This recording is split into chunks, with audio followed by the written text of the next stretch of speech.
Estamos dando início a mais uma live na esteira aí do curso A Arte de Educar a Criança, com um tema hoje um pouco uma provocação, o título: Educação de Filhos tem manual de instruções. A gente sempre ouve que nasce, mas não vem com manual de instruções. O que eu pretendo mostrar para vocês hoje é que tem manual de instruções. Então agradeço a participação de vocês, muito obrigado pela presença, Melissa, Otávio, Viviane, Ana, Ellen, uma satisfação. Tânia, sejam bem-vindos. Thaís também está presente, Flávia Abade, Sônia, Mariângela, José Inácio, um prazer te ver aí, José Inácio. Então a ideia é a seguinte: eu vou apresentar para vocês uma breve notícia do que nós vamos aprofundar no curso A Arte de Educar, que começa em maio, às quartas-feiras, 19 horas, às 4 quartas-feiras de maio, e que nós estamos promovendo. Educação de filhos tem manual de instrução? Tem sim. Por exemplo, você compra um forno de micro-ondas. Ele tem manual de instruções, mas ele não te ensina a cozinhar. Se você usa o forno de micro-ondas para descongelar uma carne, ele não te ensina como temperar essa carne e fazer essa carne ficar bem gostosa e macia. Se você cozinha uma batata, você vai ter que saber o que fazer com essa batata cozida. Se vai colocá-la no bacalhau, se vai temperá-la apenas com sal, se você vai colocar um tempero verde, se você vai colocar um queijo, um creme de leite. A capacidade de cozinhar é sua, mas o manual de instruções facilita o seu trabalho de cozinhar. A mesma coisa, um carro. Um carro tem um manual do automóvel. Ele te ensina a reconhecer cada parte ali do carro, a mexer no banco, a olhar para o painel, a saber se tem alguma coisa piscando ali que é um alerta, a mexer no farol, a mexer no limpador de para-brisa, a abrir o porta-mala, a abrir o tanque de combustível, mas ele não te ensina a dirigir. Quer dizer, você aprende a dirigir, mas cada carro tem as suas características. Se você sabe o que significa cada sinalzinho no painel de instrumentos, se você sabe usar cada manivela da seta, dos dispositivos que o carro tem, por exemplo, de comunicação com um rádio, com o Wi-Fi, com a conexão com o seu telefone, então isso facilita e muito o seu prazer de dirigir. E evita que seu carro estrague na estrada se ele der um alerta lá e você não reconhecer. Então, o processo de ler o manual é muito vantajoso. É melhor do que ir dirigindo o manual sem saber como o seu carro funciona. Mas o manual não ensina você a dirigir o carro. E a mesma coisa um telefone celular. Eu sou do tempo que todo eletrodoméstico, o manual era por escrito. E o que a gente observa hoje é que os manuais são dentro do próprio aparelho. Ele vem online ali, você tem que fuçar e aí você lê o manual, ou muitas vezes você vai no menu de ajuda, faz a pergunta e ele já traz para você a informação que você quer. Mas ele não vai te ensinar, por mais que você saiba manusear um celular, a mandar uma mensagem no tom adequado, a fazer uma ligação e conversar no tom adequado que você deseja, a saber limpar a sua memória ou saber o que você baixa no seu celular. Isso é você que escolhe. Mas quanto mais você souber como usar o seu telefone celular e usando das informações do manual, melhor uso você vai fazer do seu celular. Então, é claro, que a experiência e as emoções que a gente sente ao ter filhos vai nos ensinando a ser pai e a ser mãe. Mas a gente conhecer o processo de desenvolvimento da criança, desde o nascimento até a idade adulta, facilita e muito a educação que a gente pode dar aos nossos filhos e o nosso bem-estar, para a gente não viver essa educação com tanto estresse como eu escuto no consultório. E muitas vezes a gente sofre de graça, a gente sofre por falta de informação. Então a palestra de hoje eu vou dar algumas pinceladas em pontos, né, que instruem os educadores a lidar com a criança em cada uma das fases. Ou seja, são informações específicas. No curso A Arte de Educar serão dadas mais informações, mas aqui algumas para vocês quererem, né, se aprofundar e comprarem o curso, que vai ser presencial e online, ao vivo ou gravado, né? As aulas dadas serão gravadas para quem não puder assistir, poder assistir as aulas ou rever as aulas depois.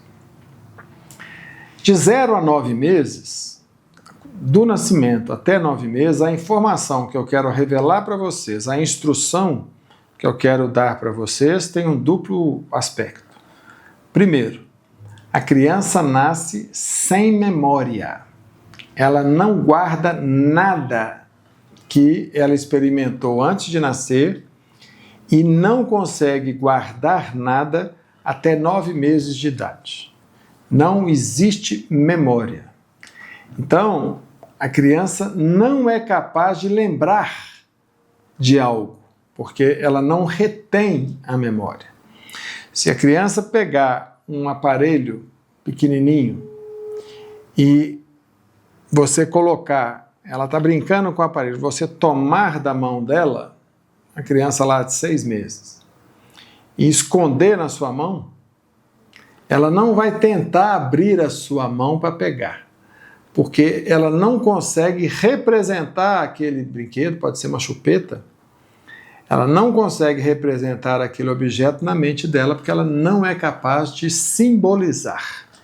Esse é um dado da neurologia. Vai se aproximando dos 9 meses, pode ser um pouquinho menos, pode ser um pouquinho mais. Se for muito menos ou muito mais, é uma perturbação. A criança passa a ter memória, e uma memória muito fugidia. Ela tem, mas esquece. Se você tirar da mão dela, ela vai reclamar ali com 9 meses, e logo, logo ela esquece o que ela estava querendo. Então, até 9 meses não tem memória. Isso é a primeira instrução que eu queria dar a vocês. Se a criança de até 0 a 9 meses não tem memória, acolha. Dê a ela conforto. Todo choro da criança até 9 meses é sinônimo de desconforto. Ela não está se sentindo bem. Ela não está chorando para ter a sua atenção. Isso é só depois de 9 meses, em média. Aí ela já tem a memória da sua atenção, de você não está presente, ela sente saudade e ela usa do choro para te chamar. Essa já é uma manipulação que só acontece depois de 9 meses. Então, deixar uma criança chorando até 9 meses é ignorância. Ah, não, deixa ela chorar porque é manha. A manha exige memória. Então, não há memória, segundo a instrução, acolha. Aos 9 meses aparece a memória, que ainda é muito falha, a criança esquece rápido. Até 6 anos, pessoal, a memória da gente é pequena e pouca gente lembra do que aconteceu antes dos 6 anos.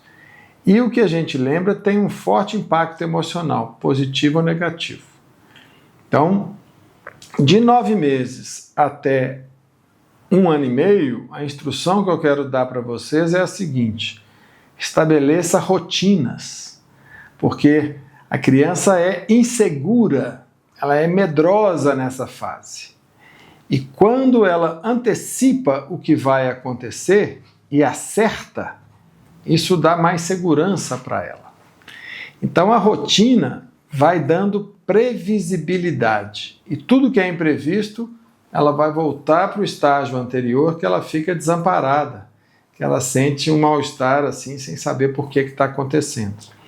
Então, a partir de 9 meses, quando existe a rotina, quando existe a memória, estabeleça rotinas. Quer dizer, é a instrução básica para lidar com a criança de 9 meses a 1 ano e meio e daí em diante até 12. Por quê? Porque ela vai prevendo na mente dela o que vai acontecer depois. Então ela acabou de ter a última refeição, ela prevê que vai lavar a boquinha, que vai pôr o pijaminha e que vai deitar e que vai ter historinha, que vai apagar a luz e que ela vai dormir. Se isso é repetido, isso vai dando a ela uma segurança. Então, quanto mais a rotina é repetida, melhor. Aqui vale a pena falar sobre a palavra rotina, cuja origem do latim significa quebrar. A rotina é aquilo que você quebra. De onde que vem essa palavra? Quando você tem uma mata virgem, né, se você passa por ela a primeira vez, você vai ter que amassar as folhas e os galhos ali do caminho. Né? Rompere, em latim, que dá origem à rotina, é você ir amassando. Se você passa no dia seguinte, onde já foi amassado, vai formando ali uma trilha. E facilita muito você passar por onde já tem a trilha do que todo dia você passar por um caminho diferente e ter que ir abrindo os galhos e amassando as folhas, o capim, para você poder passar. Então a rotina ela tem essa facilitação dela criar uma trilha, que aí você já sabe que vai ser por ali. Então economiza uma energia, economiza um tempo fabuloso. Né? Então, instrução para a criança de 9 a 18 meses, estabeleça rotinas. Aos 18 meses surge a dúvida. A criança começa a duvidar se a atitude que ela está tendo ali de ser obediente, boazinha, funciona ou não. E como ela já adquiriu um pouco mais de capacidade de segurar objetos, de caminhar, de ficar em pé, né, ela começa a querer ter um pouco mais de independência. Esse é o estágio aí da criança de 18 meses a 3 anos. E ao querer essa independência, ela quer fazer as coisas do jeito dela. Então ela fica um pouco mais teimosa. Se antes a mãe dava a comidinha na boca e o menino aceitava, né? Olha, Leãozinho, abre a boca, oh, que gracinha. Agora, com 1 ano e meio a 3, ela quer pegar a colher e ela quer levar a boca. E como a motricidade ainda não está definida, cai a comida na camisa, ela vira antes da hora, ela faz sujeira, ela suja a roupinha, suja o babador. Então, quer dizer, ela dá mais trabalho. Então, nessa fase, qual que é a instrução que eu dou para a mãe, para o pai, para quem cuida da criança? Distraia a criança.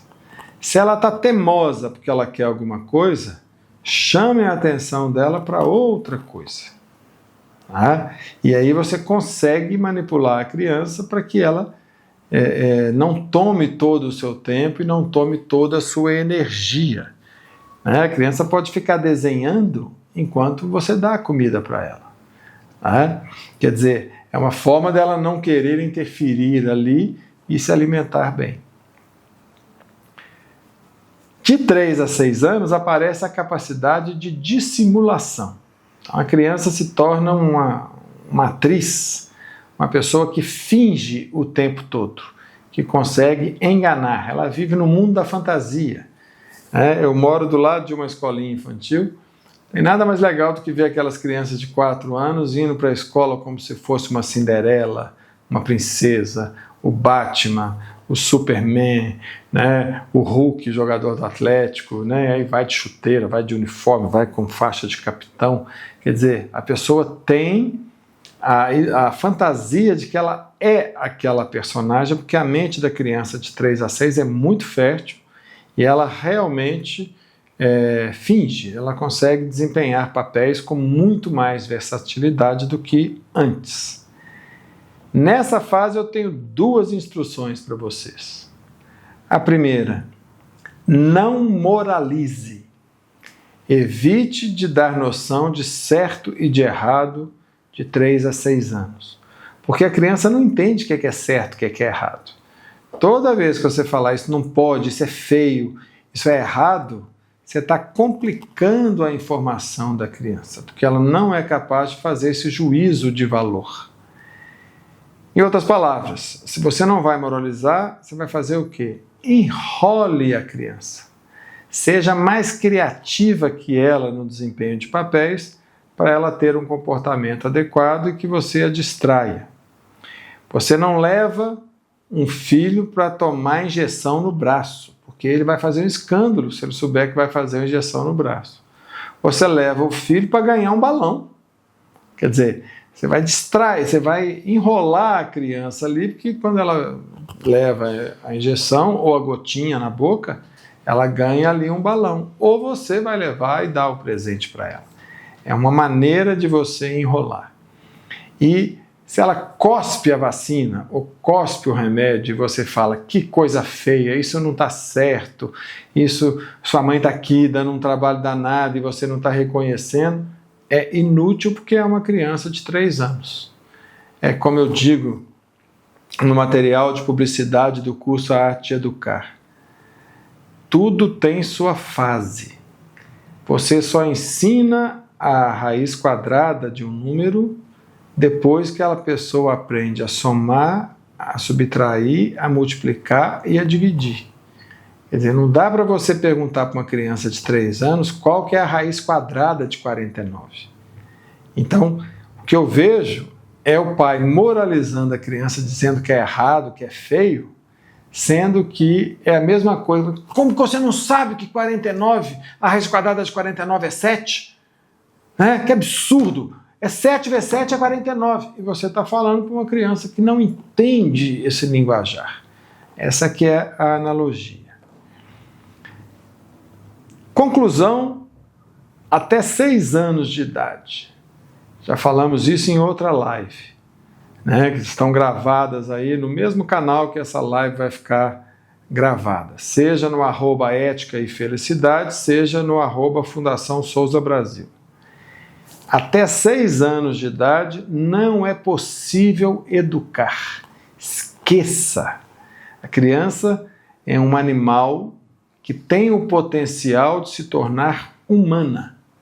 Se eu perguntar para vocês o que difere um animal de um ser humano, a resposta clássica qual é? Isso, a de que o ser humano é um animal racional. A racionalidade é o que nos distingue dos animais. Então, quando você está com uma criança de até 6 anos, não existe uma racionalidade.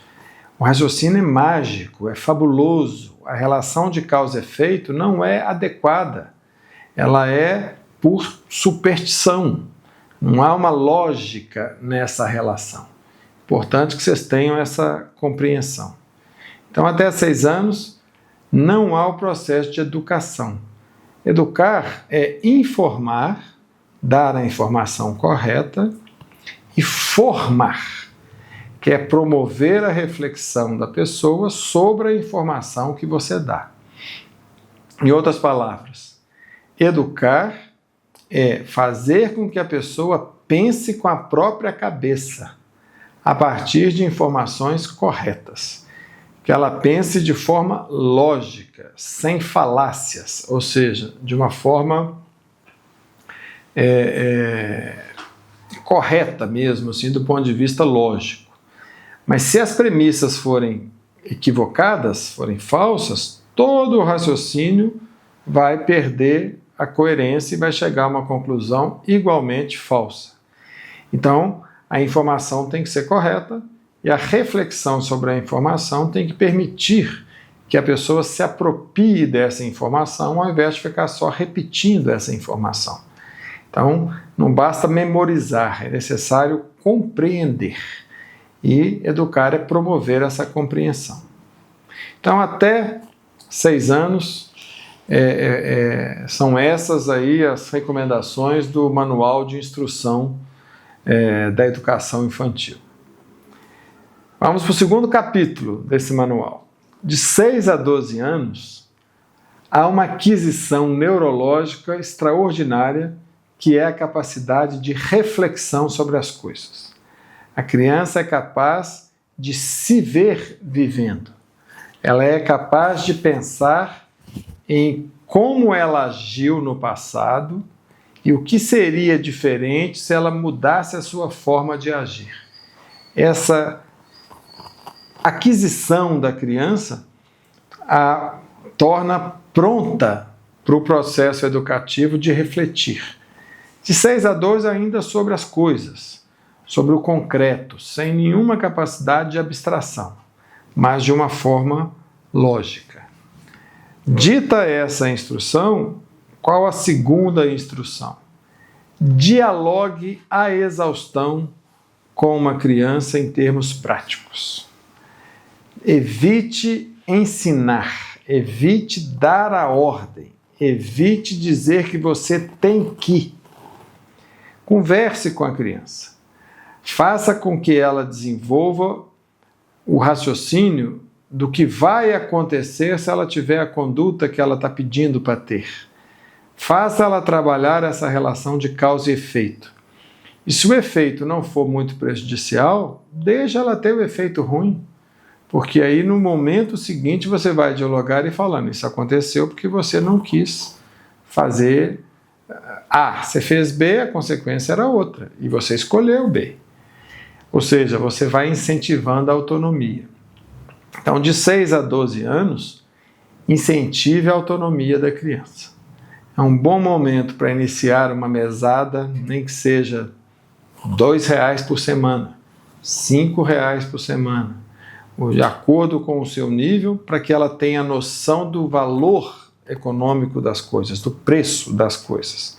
Para que quando ela peça um chocolate, ela considere que aquilo vai gastar as economias dela, ou que ela vai ter que diminuir um pouco do que ela guardou com a mesada que ela ganhou. Então, dialogue em termos práticos, mas não faça por ela. Eu não entendo por que as mães ou os pais se ocupam em fazer o para casa com a criança nessa faixa de idade. Não é papel dos pais fazer para casa com a criança. A criança aprende na escola e faz o dever para fixar o aprendizado. Não é papel do pai ver se está certo, se está errado ou se fez. A criança precisa ser orientada na sua rotina até o momento de fazer o para casa. Meu filho, agora é a hora do para casa. Terminou? Guarda o para casa. Não sabe? Pergunta na escola. Por que você não sabe se tá? Você acompanha, mas você não senta e faz o para casa. Hoje uma mãe me falou que estava na dúvida do que era um ângulo oblíquo. Uma criança de 9 anos. Eu não lembro o que é ângulo oblíquo, me disse a mãe. E ela tinha que ficar estudando para ensinar o menino a fazer para casa. Ela não é a professora particular. Então o menino precisa assumir a responsabilidade que isso é dele. Porque quando a mãe faz para casa com a criança sempre, há um risco muito grande da criança encostar na mãe e usar a mãe como a tutora que vai fazer para ela. E geralmente a mãe faz porque a mãe fica aflita em um menino não ser um bom aluno. Ao invés de mostrar a responsabilidade é sua, portanto, estude. Aos de 12 a 15 anos acontece uma outra revolução no cérebro e há 2 aquisições. A aquisição da abstração, então a criança já é capaz de pensar o pensamento, ou seja, ela não pensa só as coisas, ela pensa agora o conceito. Se você fala para uma criança de 9 anos que ela é livre e pergunta para ela o que é liberdade, a de 9 anos vai dizer: liberdade é eu usar a meia da cor que eu quero. Minha mãe não tem que escolher a cor da meia para mim. Ela vai dar um exemplo, porque o raciocínio dela é concreto. Agora, se você dialoga com um adolescente que já desenvolveu a abstração, ele vai buscar um conceito, né? Liberdade é a minha capacidade de escolha. Ele não vai precisar do exemplo. Tipo assim, né? Que é o que o jovem a criança de 6 a 12. Por exemplo, a pessoa explica pelo exemplo porque não tem abstração. Então, dialogue e aqui principalmente escute. Faça com que o adolescente de 12 a 15 argumente. Dê espaço para que ele argumente e mostre por que ele não concorda, por que ele é contra, por que ele se revolta. Então, exercite a escuta. E um outro aspecto.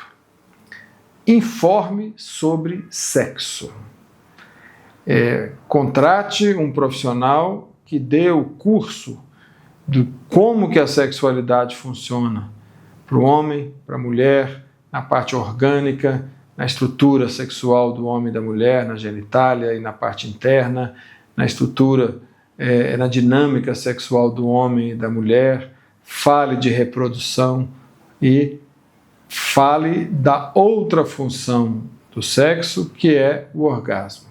Se a criança não tiver tido, o adolescente, né, aliás, não estiver tido, ele não vai entender nada, né? Mas que o sexo tem essa função. Se você não é capaz de falar e é um tema constrangedor e as perguntas vão te deixar embaraçado ou embaraçada, contrate um especialista, né, um psicólogo que trabalha com adolescentes, para que ele dê, né, a informação sexual que o adolescente precisa.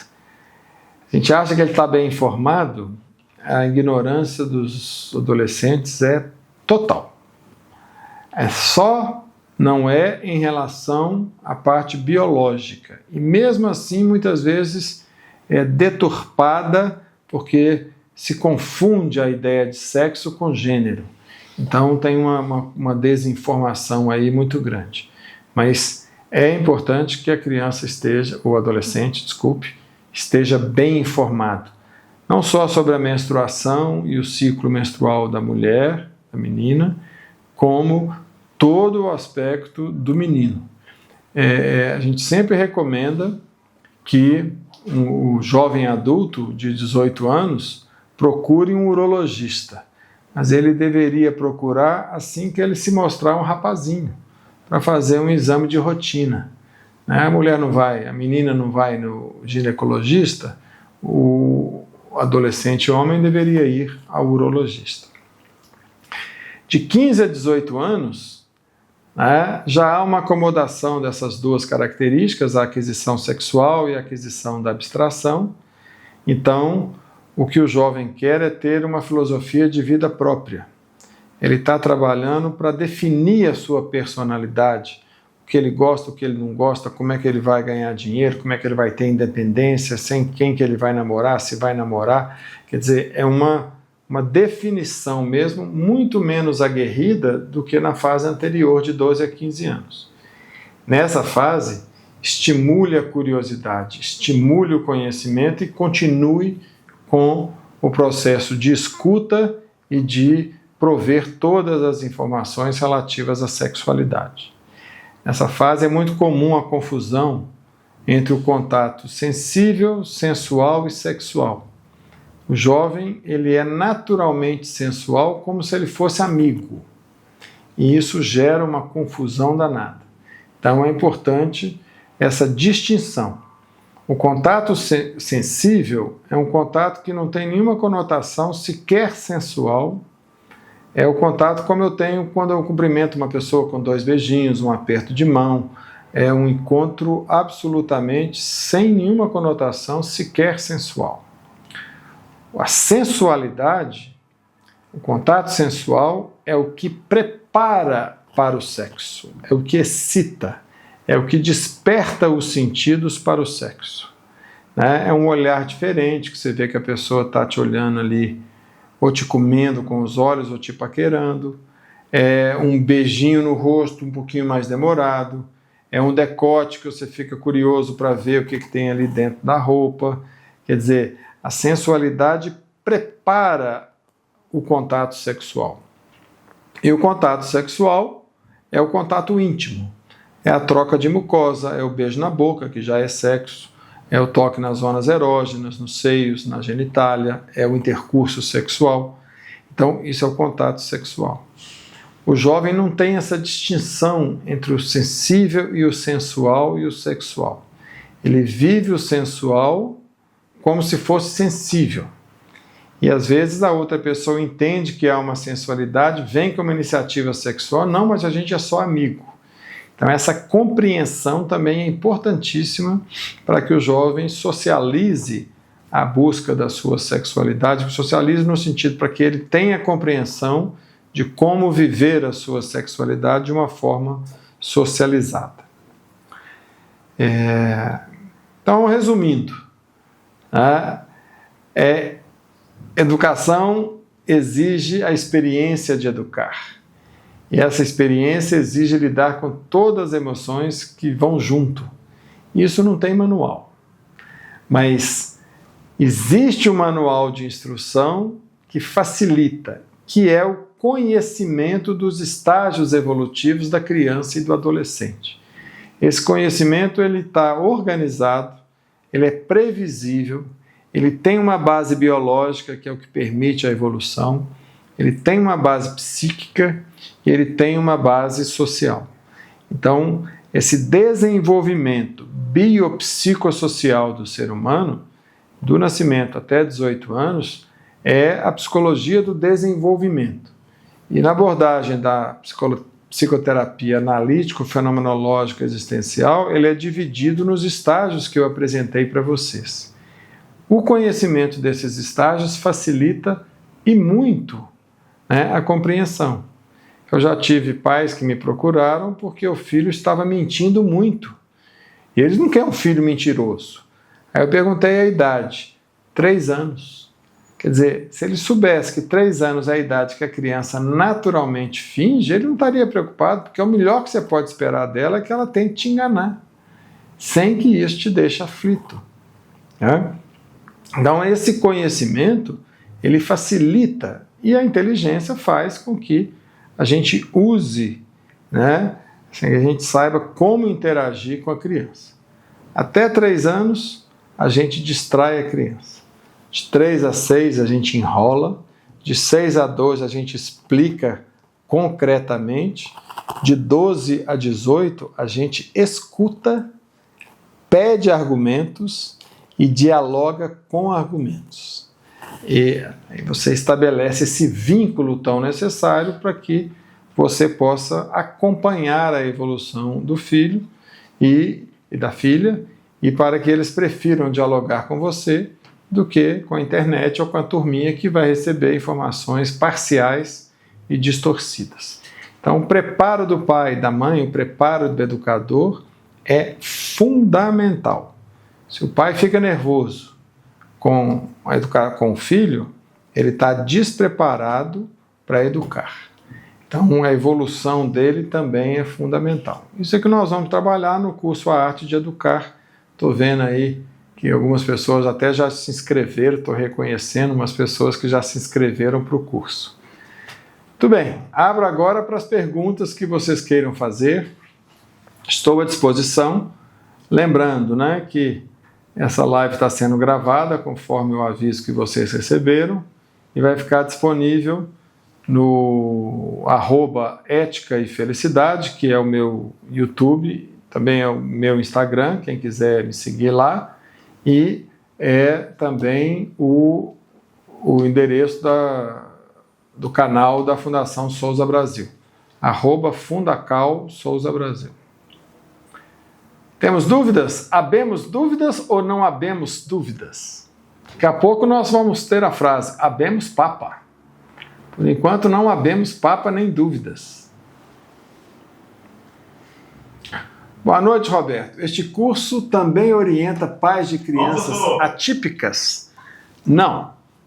A gente orienta a evolução normal da criança por esses estágios. Quando a criança, Estou respondendo a pergunta, não sei o nome de quem perguntou. Não apareceu o nome. Né? Quando a criança tem uma perturbação, se for uma perturbação psicológica, os pais vão saber o estágio anterior em que ela está. Mas se ela tiver alguma síndrome ou alguma perturbação de natureza neurológica ou médica, o curso não vai ser capaz de orientar. A Paula está dizendo, considerando que deve-se sempre acolher o choro antes dos 9 meses, o treinamento do sono seria errado? Não adianta nada, gente. O treinamento do sono, ele só organiza a rotina orgânica da criança. Mas uma criança que chora, não, deixa para ela acostumar. O acostumar não tem nada a ver com esse condicionamento. Não existe condicionamento sem memória. Isso é uma informação básica. Quando você tem o horário de dormir, tem o horário de brincar, tem o horário de passear, tem o horário de comer, e isso vai sendo repetido, não passa pela memória psíquica, passa pelo organismo. Então, um recém-nascido, até 9 meses, se você alimenta de 3 em 3 horas, ele vai sentindo fome de 3 em 3 horas. É uma repetição orgânica. Né? Agora, o choro é muito melhor você colocar para dormir no mesmo horário e evitar que a criança durma fora de hora, porque senão vai atrapalhar no sono ali. Isso sim. Mas as recomendações de deixa chorar, que aí vai acostumando. A criança vai dormir por fadiga, porque o que ela vai sentir é um desamparo completo. É uma angústia de estar ali sozinha, sem o aconchego. Então, a criança sente. Outro dia uma mãe me perguntou, criança recém-nascida tem pesadelo? Né? Tem como interpretar sonho de criança recém-nascida? Eu perguntei, como é que você sabe que seu neném sonha? 4 meses. Não é porque ele fica tremendo assim e ele dá uns grunhidos de angústia. Eu falei, a criança vive a angústia até 9 meses. Quer dizer, isso é o estado natural da criança. Ela só não vai ter a angústia quando ela está com bem-estar orgânico. Então, prover a criança do bem-estar orgânico é o melhor que se pode fazer. Então, e a rotina do horário de dormir, o horário de comer, o horário do banho, isso ajuda. Mas o deixa dormir até chorar, eu não recomendo definitivamente. A Melissa Terra está dizendo, de 12 a 15, dialoga com exemplos? E dos 15 aos 18? O exemplo é sempre útil e é didático, mas de 12 a 15 não precisa dos exemplos. É bom dialogar sobre os conceitos. É os conceitos que vão fazer o adolescente pensar, tanto de 12 a 15 quanto de 15 a 18. A diferença é que de 12 a 15, você vai ter a sensação de que o seu filho ou sua filha não te escuta. Você vai perguntar e ele você não sabe nada. Ele não vai responder ali na hora, mas ele vai parar para pensar.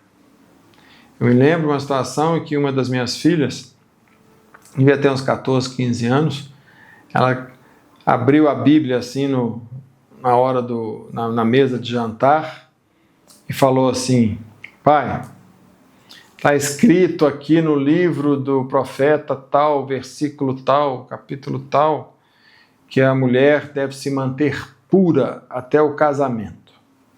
Ai, filha, você concorda? Quer dizer, eu não emiti nenhum juízo de valor. Eu perguntei, você concorda?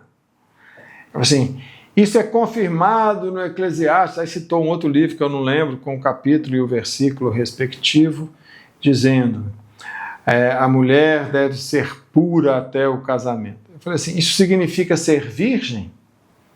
Não ter vida sexual antes do casamento? Eu falei assim, pai, isso está na Bíblia. O que você acha disso? Não, pai, só estou dizendo que está na Bíblia. Eu falei, então me explica uma coisa. Por que ser virgem é ser pura?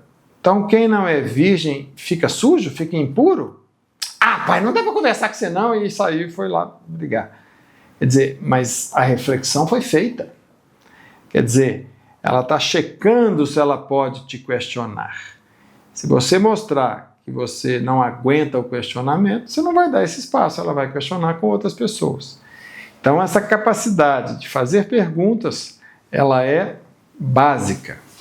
Só que de 12 a 15 a diferença é que a criança é reativa, né? Então muitas vezes ela não quer te ouvir. Mas isso não vai te impedir de fazer as perguntas que fazem ela pensar. Tá?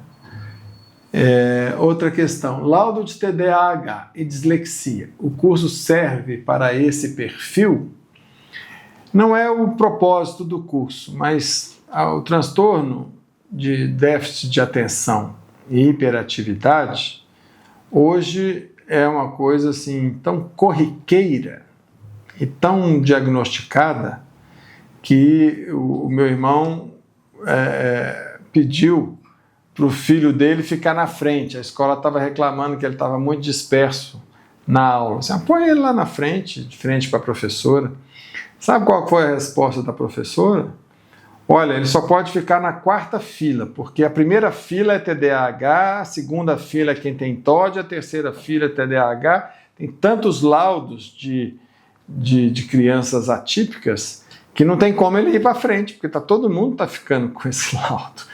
Então, assim, na verdade, está tão comum, e aí há uma reflexão importante, né, o quanto que a tela pode estar contribuindo para isso, porque a tela tem um impacto no desenvolvimento neurológico. Se você quer ver o quanto que a tela prejudica o desenvolvimento de uma criança, é só entrar no elevador, sempre vai ter alguém, se o elevador estiver cheio, usando o celular. Essa pessoa tende a sair no andar errado, porque se ela está indo para o T e alguém para no P, ela... não, aqui não. Quer dizer, ela fica distraída.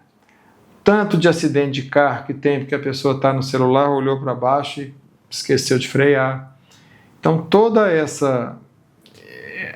a atenção da pessoa fica concentrada no celular e ela se dispersa para as outras coisas.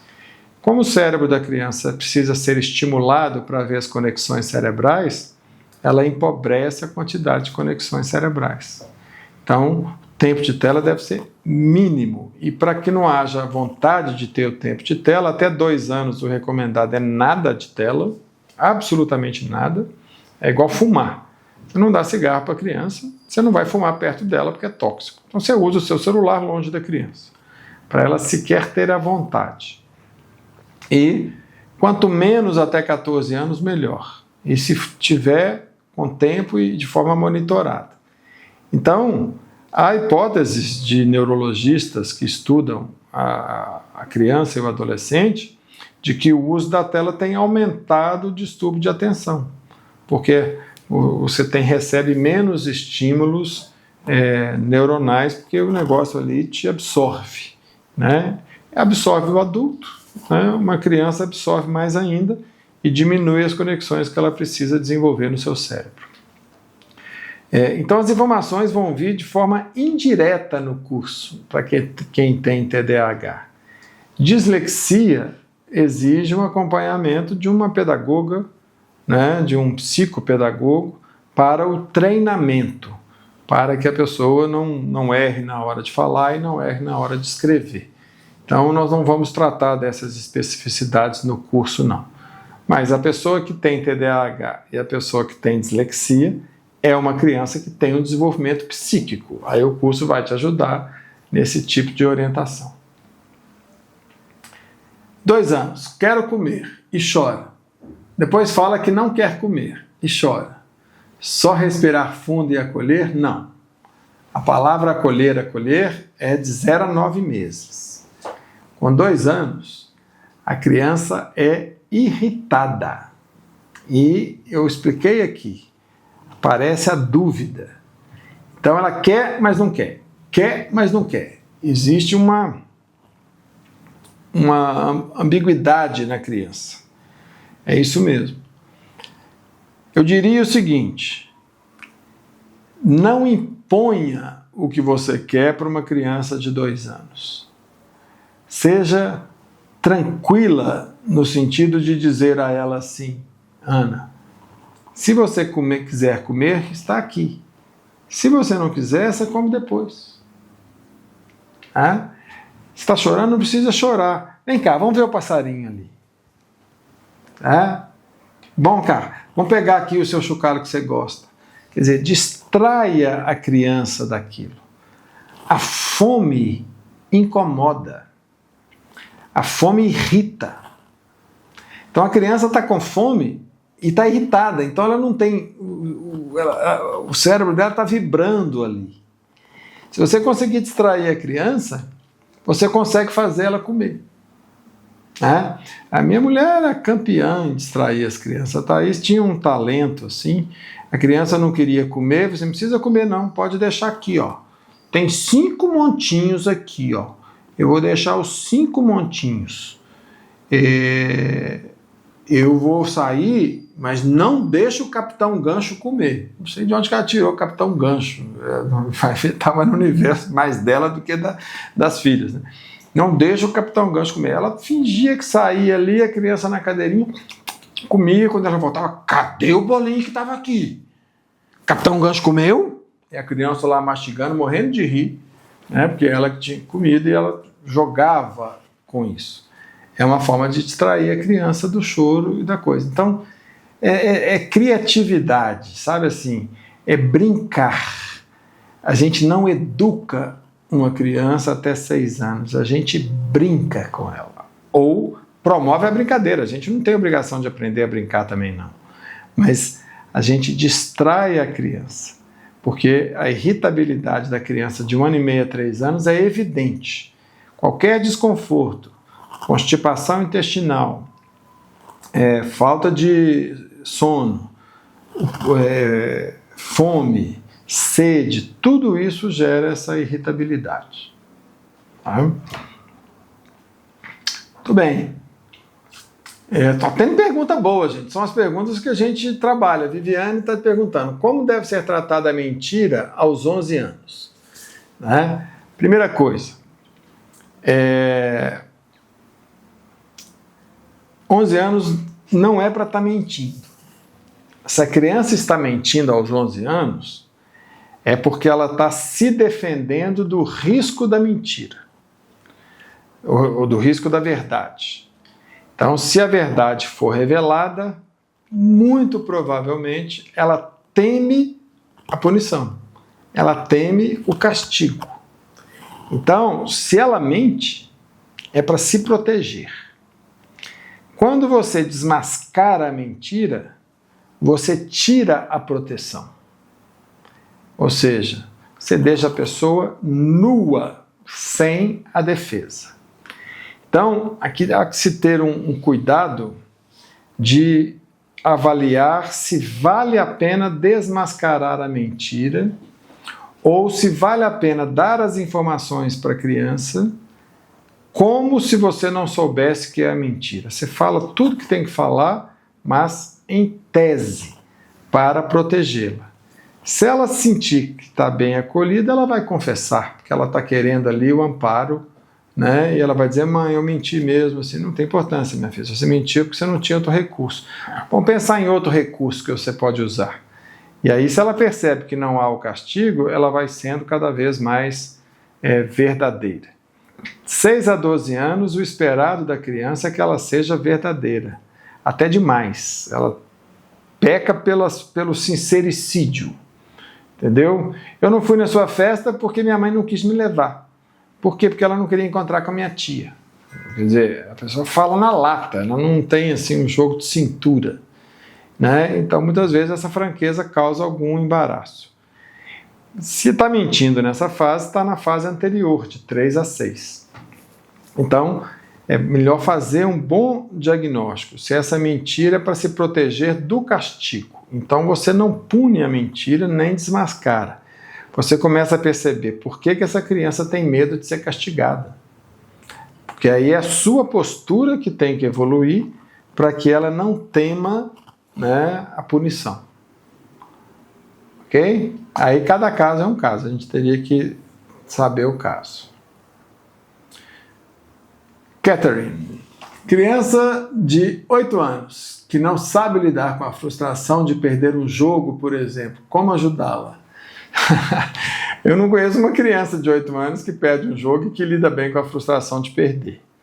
Assim, a frustração existe e é desagradável, né? E a manifestação dessa frustração é absolutamente natural, né? Então, a gente está falando aqui de uma emoção. Chutar uma coisa com raiva porque perdeu, ou ficar bravo, ou quebrar um copo e tudo, são manifestações neurológicas para buscar um equilíbrio, para ter uma descarga neurológica. Não adianta recriminar. Tem que esperar a poeira baixar e depois, como eu recomendei, dialogar em termos práticos, né? Dormiu, dia seguinte, meu filho, você perdeu o jogo ontem. Eu vi que você teve uma atitude de frustração. Adiantou chutar o copo? O que você ganhou com isso? Agora, por que você perdeu? Todo jogo tem esse nome porque um vence e um perde. Se você não quiser perder, você tem que fazer curso de frescobol, que é o único jogo em que quando o cara não pega a bola, você não joga. Então você torce para ele jogar bem, para você jogar bem. Os outros jogos simulam a guerra. Então há um vencedor e um vencido. O que é a guerra? É a disputa por território. Então, eu quero colocar a bola na sua cesta. Você quer colocar a bola na minha rede. Eu quero colocar a bola no chão da sua quadra. Quer dizer, eu ataco, eu defendo, né? Então todo o vocabulário do jogo é a simulação de uma guerra. E uma guerra não é possível ter 2 vencedores. Então isso faz parte do jogo. Então, aprender a jogar, você vai ter que estar preparado para perder. E é ruim perder mesmo. É admitir que é ruim perder. Eu não gosto de perder, né? Claro, né? A gente vê os adultos jogando buraco. Chega uma pessoa assim, gente, não tem importância não, o importante é julgar. Não, você adora comprar uma carta boa e bater e pegar um morto. Quer dizer, é muito mais gostoso ganhar do que perder. Então, é realmente compreender a frustração. Tá? Diana, sobre para casa, 11 anos, como ajudar o pré-adolescente a se responsabilizar? Deixar não fazer e ter as consequências na escola é um passo. Mas e se isso está lento? Né? Olha, se está lento, é porque você está esperando que ele se responsabilize.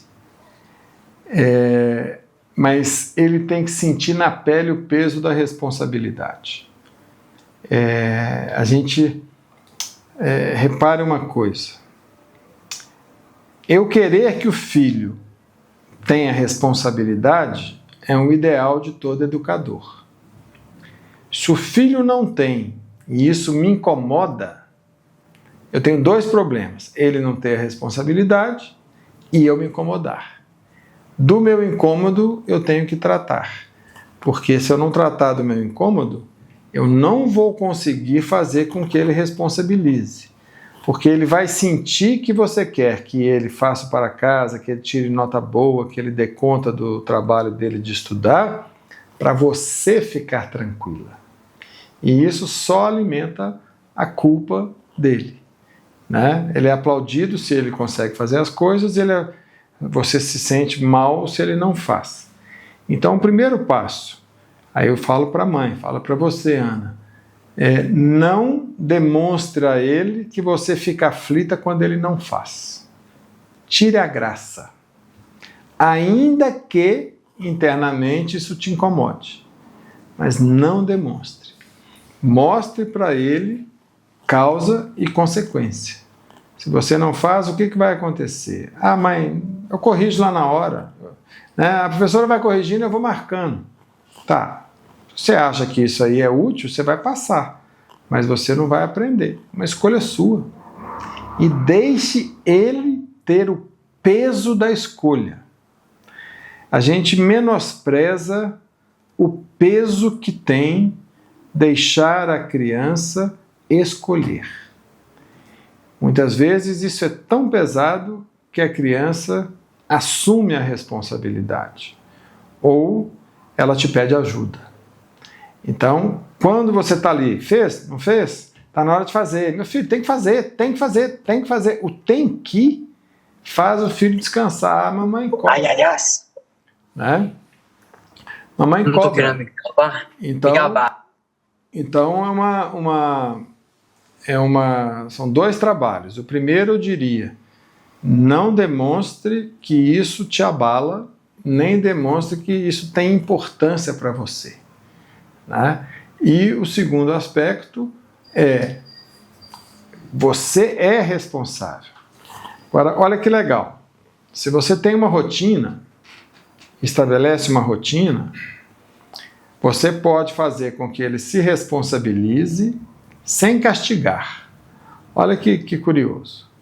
A criança chegou da escola de manhã, almoçou, cochilou, ficou à toa, deu 2 horas. 2 horas é a hora de fazer o para casa, de 2 às 3.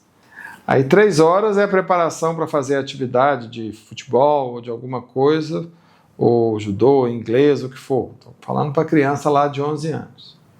Depois volta, tem o jantar. Né? Vamos supor que seja essa a rotina.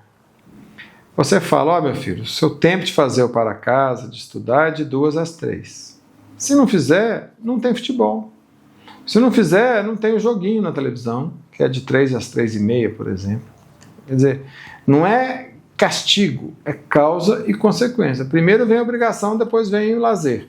Não fez a obrigação, queimou o tempo do lazer. Então, você vai dando causa e consequência. Você dá um celular para a criança de 11 anos, ela não sabe usar, você tira o celular, você não puniu. Ah, meu filho, você está demonstrando que não tem competência para usar o celular, então eu vou tirar o celular porque você não sabe usá-lo, você não tem controle sobre ele.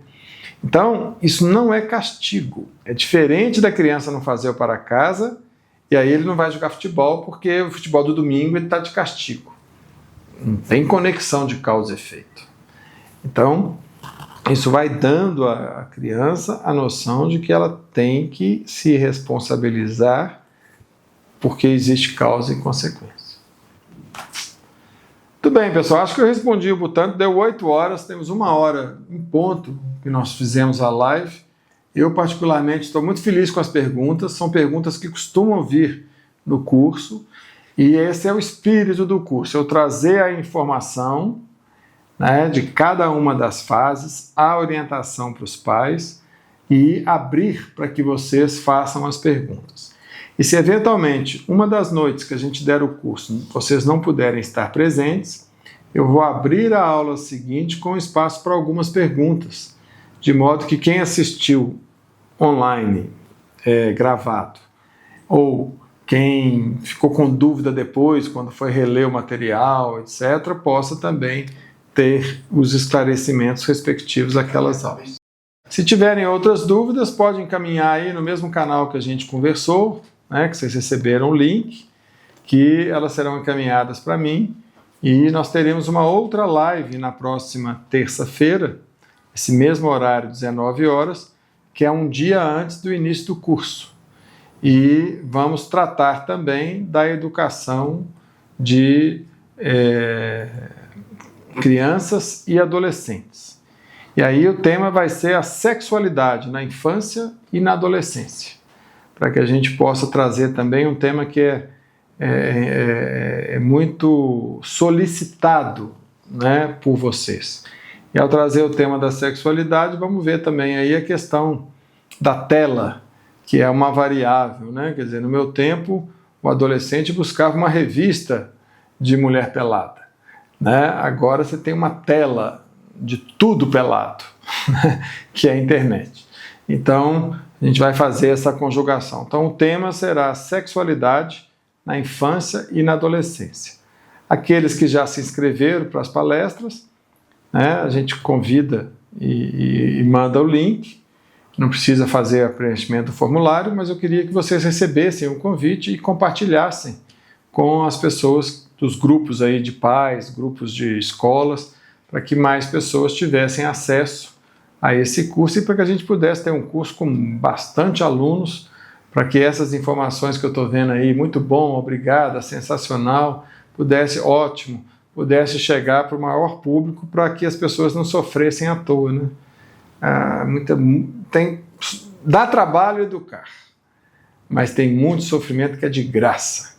E educar pode ser uma delícia, porque geralmente é mais gostoso do que sofrido, se a gente se prepara, né? Não tem nada melhor do que acompanhar o crescimento da criança e, conhecendo as fases, ver ela mudar de fase.